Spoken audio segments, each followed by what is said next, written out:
Welcome to the Excellent International Leadership Podcast. I'm your host, Dr. Katrina Berus, and today we have a special guest, Michael Stelzner, the founder and CEO of the Social Media Examiner. Michael, welcome.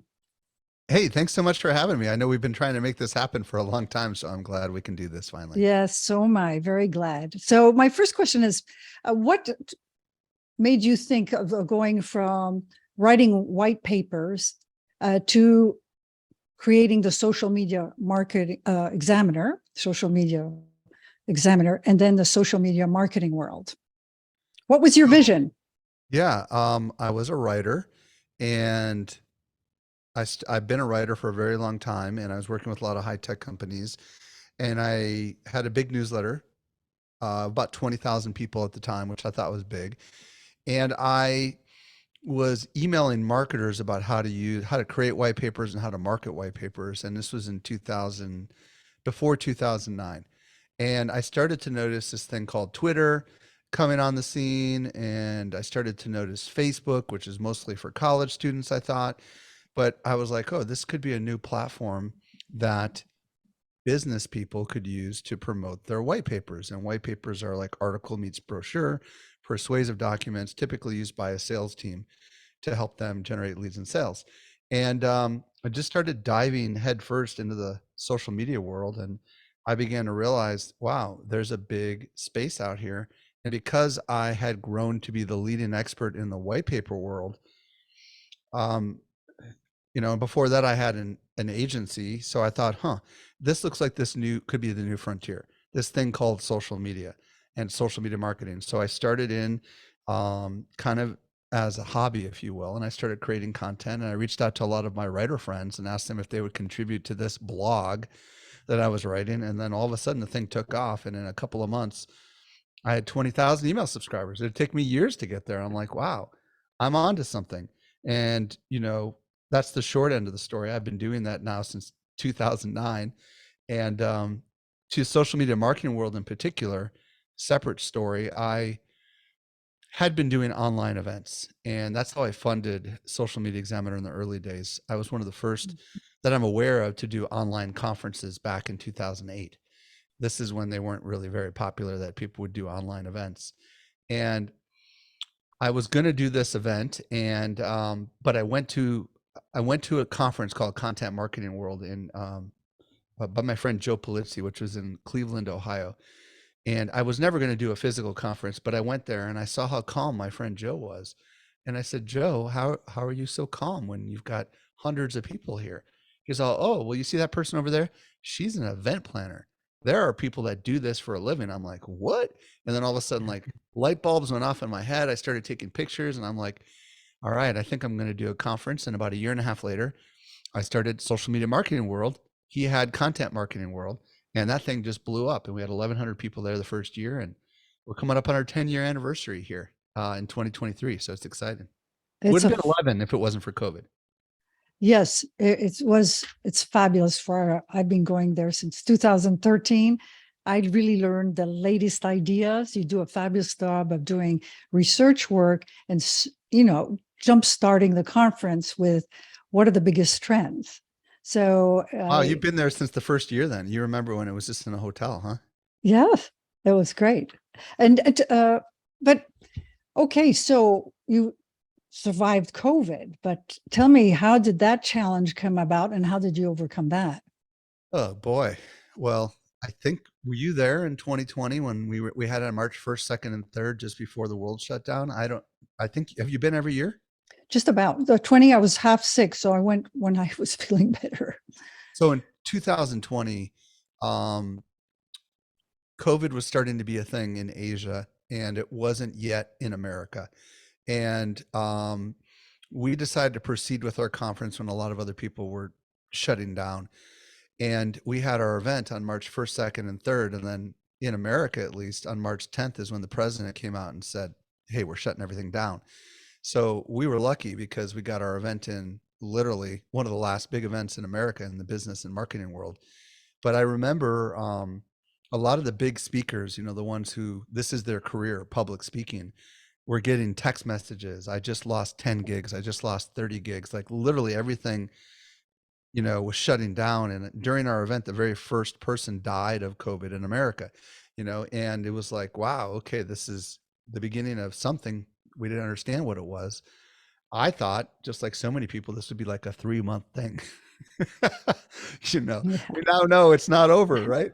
A couple of years later. So it really did hurt the business. I ended up not being able to do the conference in 2021. Um, but we did come back in 2022, and it wasn't as big. It was about half the size of what it was. And even when we had the conference, the Omicron strain was still out, and there were still a lot of people that weren't ready to come back to going to physical conferences. So to say that it hurt our business is a radical understatement. But what business in the world didn't get hurt other than maybe Zoom and some of these online businesses that really thrived during COVID? But yeah, the good news is we have a sense that people are going to be going back to physical conferences, but now we have a new problem, which is a global recession, right? So we never really know, when you're in the event business and the economy globally is strong, it's great. But when it's not, budgets get cut. And one of the first things that get cut is discretionary spending. And often that includes professional development and conferences and flights and all that kind of stuff. But yeah, it was not easy. But we survived and we're still here. Yes, thank God.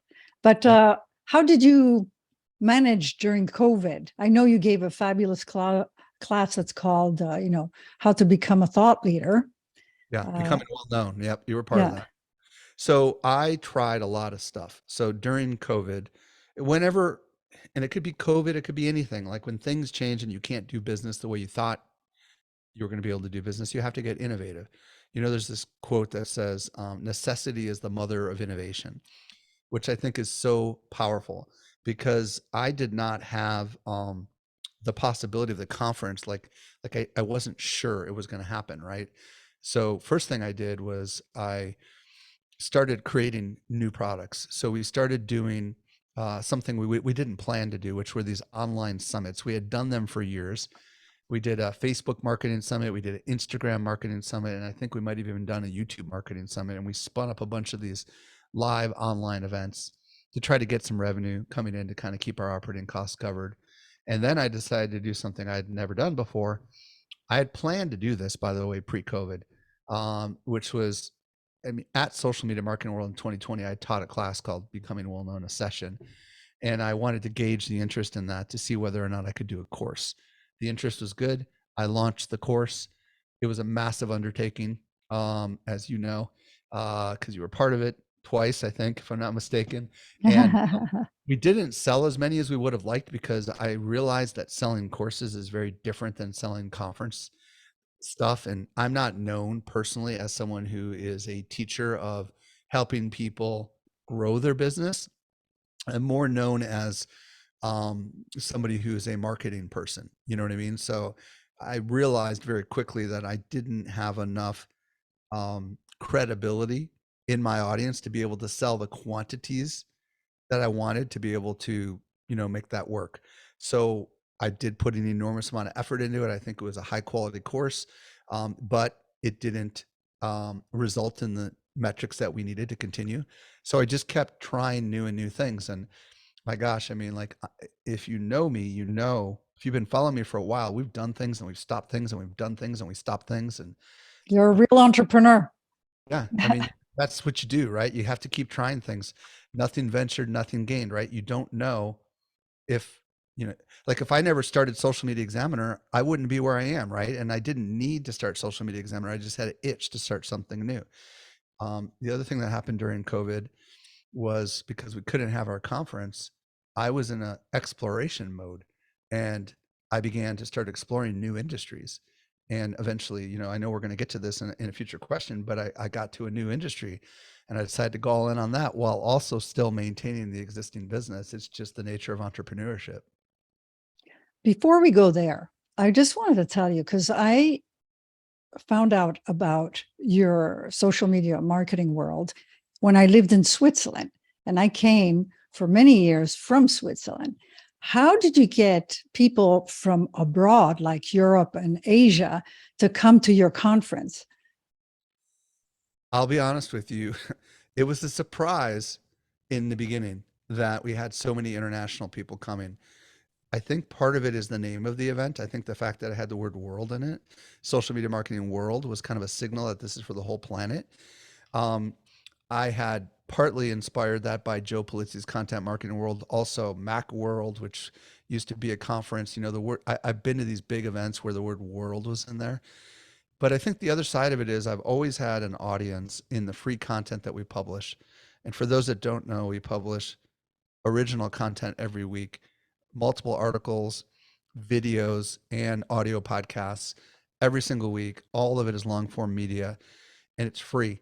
And when you publish as much as we publish, you attract an English speaking audience from all around the world. So we have the obvious, since I'm in America, Canada, Mexico. But when you start thinking about the United Kingdom, Australia, and then you start thinking about all the European nations where English is, taught, like it turned out to be a really global audience. And we were surprised. We didn't do anything special, to be honest with you, to target internationals other than um, kind of promote the fact that San Diego is this amazing tourist destination. Yeah. And they just came. It wasn't really ever part of the plan. It just turned out that it was a fascinating part of the community we had already developed organically over many, many years with our free content. Well, wonderful content, which is a detractor. And also, you created the social media podcast, which I had listened to even before coming to the conference. What instigated you to do that? Because you were a precursor in that field, yet again. So we just celebrated 10 years with that podcast, 33 million Wow. downloads.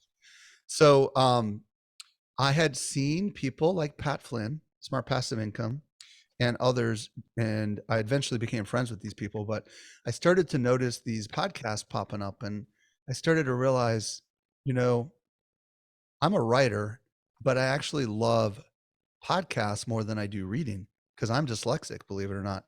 So for me, it's harder for me to learn by reading. And I started thinking to myself, what if I interviewed people? I had done it on video camera for years and published little videos and stuff, but I wonder if I created long form media and I interviewed people, would this be attractive? And I started the social media marketing podcast 9 months before I launched social media marketing world. It was strategic. It was a marketing initiative to I promote the see. conference. So they have the Smart. same words, right? And I intentionally used the podcast to recruit high quality people that hopefully some of them would come speak at the conference, right? So it was a relationship building technique. But then it took off, and all of a sudden, it was one of the top business podcasts in the world for many, many years, which shocked me, and it turned out to be one of my favorite forms of communication, more than the written word. I don't write much anymore. I just love doing podcast interviews. And I also learned along the way, Katrina, that there are people that learn differently. There are some people that learn by reading, there are some people that learn by watching, and there are some that learn by listening. And I began to realize I attracted an entirely new audience to Social Media Examiner when I started the podcast that weren't readers, they were listeners. They were active, had boring work at home to do, or they were running, or they were at the gym, or they were in a commute, or they were on an airplane, right? And they had time to kill and they wanted to educate their minds. And it turned out to be one of the biggest things I ever did, really, which was the podcast.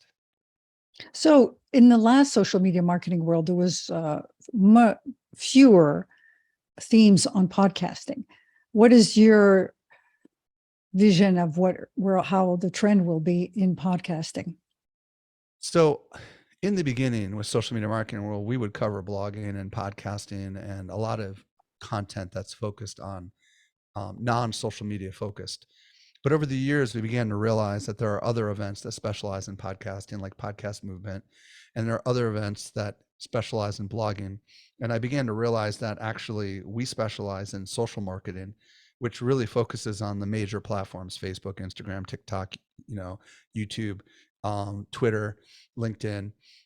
So we just decided to stay specialty focused and to stop focusing on podcasting, because when we did have podcasting, I started to notice over the years less and less people were going to those sessions. They weren't as interested in that kind of content. Now, we did have social audio content at Social Media Marketing World, which is like podcasting, things like Twitter Spaces, Clubhouse. But it's just one of those things where we're very data centric and we let the data inform us. And if our audience says they're not interested in something, then we're not going to go to the expense to actually recruit and put tracks together on those kinds of topics. It doesn't mean it's not important. It just means our audience is not as interested in it. Interesting. You also started the Social Media Marketing Society. So tell us a little bit about that and why you started that. We started that in 2015. One of the things we noticed was a lot of people that went to Social Media Marketing World wanted ongoing training. They didn't want to have to wait until the next year. So the Social Media Marketing Society was designed to be the place where you could get live monthly training on various topics related to social media, because it changes a lot and it changes fast. So instead of waiting until the next year to learn all the newest techniques, you could get ongoing training every single month. And it was our essentially designing a membership where you would pay a monthly fee or an annual fee to join. And we've had great success with it, and we still have it going on right now, 2022. So that just was a way of us diversifying our revenue into different kinds of things. Plus, Social Media Marketing World, as you know, is very expensive. It's a premium product. You have to pay for airfare and you have to pay for travel, which is out of the reach for a lot of international people and even people on the other side of the United States. So this was just a lower cost option for people to get really high quality community and training. And it's one of the few products that has lasted for many years. Yes. And so now you've shifted, and now you've not shifted, let's say you have another sphere of interest, would you say?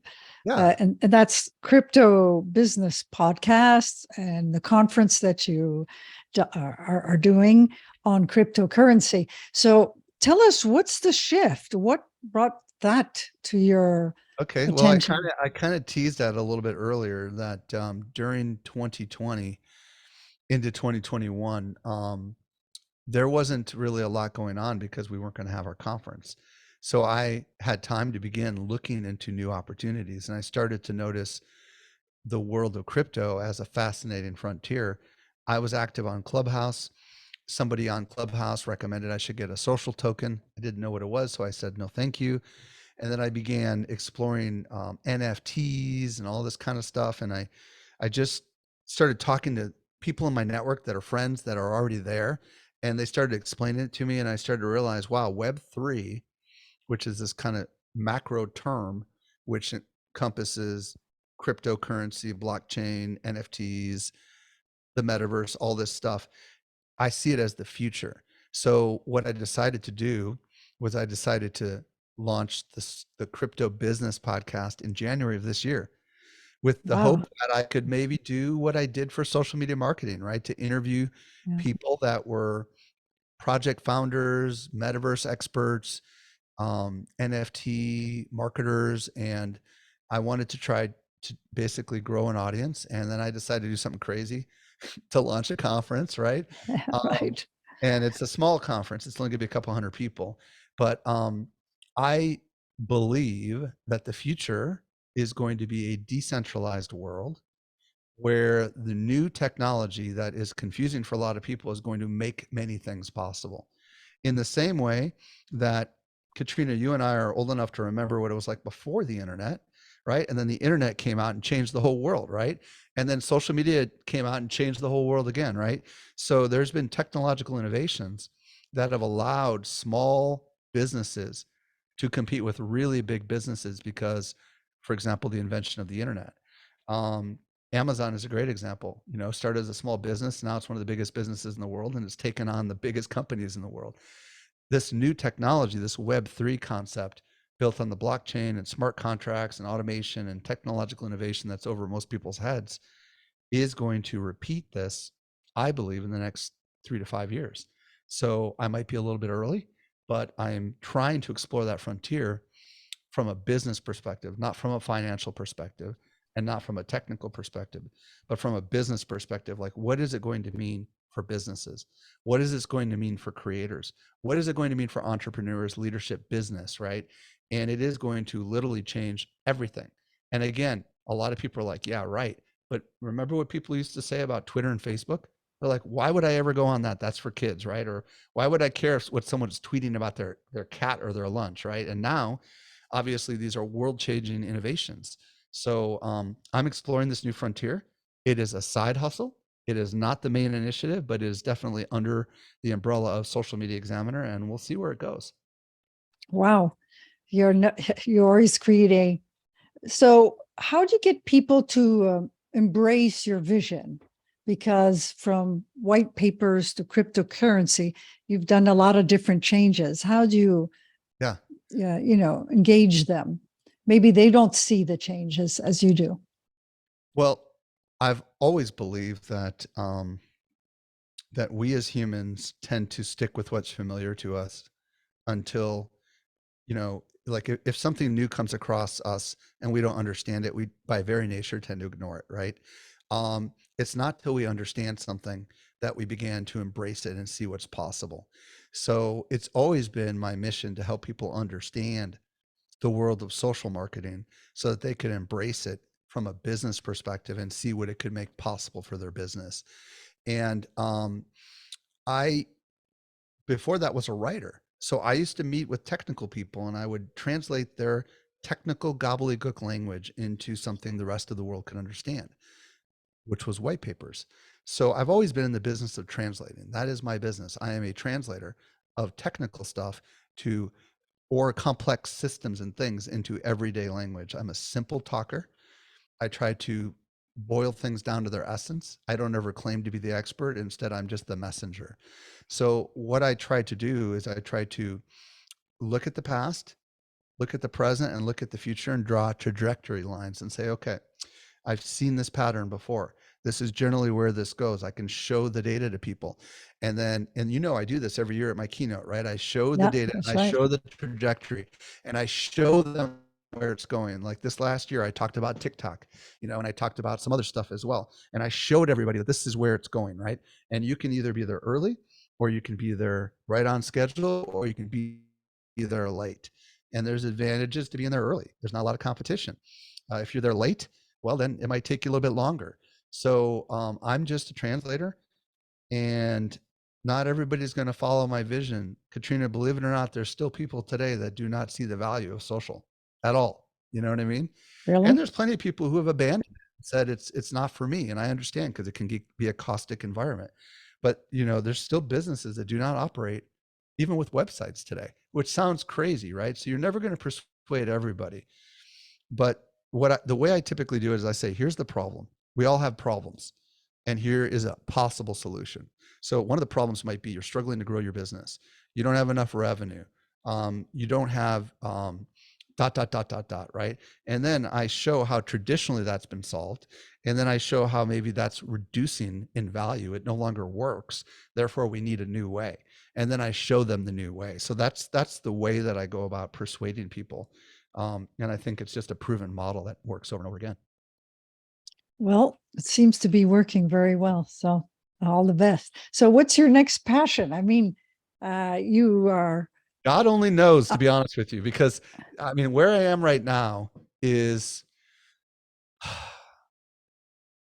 where I am right now is like, I want to,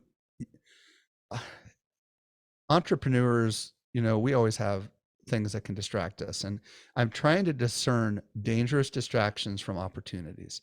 This is really, really important for anybody because there are always going to be bright, shiny objects that appear before you and me. And we have to choose to ignore them or to focus on them. I am, I, I was just talking to my coach today. I'm really good at ignoring everything and only focusing on what's going to get me where I need to go, which means I constantly reject things as they come across my plate. Um, but it allows me to be completely focused on what my mission is, right? And the only time that I really allow myself to be distracted is when all of a sudden my time frees up, right? So because my time freed up with COVID, I let myself go down the rabbit trail of crypto and NFTs and all that fun stuff. Now, what I have to discern is whether or not I'm too early. Because if I'm too early, then what I have to do is I have to go back to my prime thing, because I believe that whatever you put your attention to and whatever you focus on is what you can achieve. And if you're focused on too many different things and distracted, you won't achieve anything. So my main focus for the next few months is really to double down, sharpen the axe. I use this metaphor a lot. I'd rather sharpen the axe that I have than learn to fire a crossbow, because while crossbows are powerful, I don't know how to use a crossbow. So I've got this tool that called an axe, and I can chop a tree with it. I can throw it. I can do all sorts of great things with it. And I'm really good with axes, metaphorically, right? So what I'm trying to do is focus my entire team on sharpening our axes. What is our institutional knowledge that we're really good at? How can we get even better at it? How can we be the best in the world at what we do? And that applies to our sales and our marketing. How can we get better with our email marketing? How can we get better with our content creation? Because if we're constantly getting better, we don't have atrophy. Because when we have atrophy, guess what happens? We die, right? So we have to constantly be reinventing ourselves, refining ourselves. And, right now we're in a season of refinement, because I believe all businesses go through seasons, right? Like back in the day with software development, they would have like a season of like improvements where they get all the bugs out, right? And then they would have a brand new innovation with brand new stuff. Then they would get all the bugs out for a season. We're in the getting the bugs out season right now. And that's a season that's really important for everybody to have. Yes, but to get people engaged is and on the boat is not that easy. But obviously, you're very persuasive, and you're definitely an entrepreneur. So here we come to the end of our podcast. I want to thank you, Michael, very much for being on our podcast, and I'm delighted. Oh, it's been my pleasure. Thank you for having me.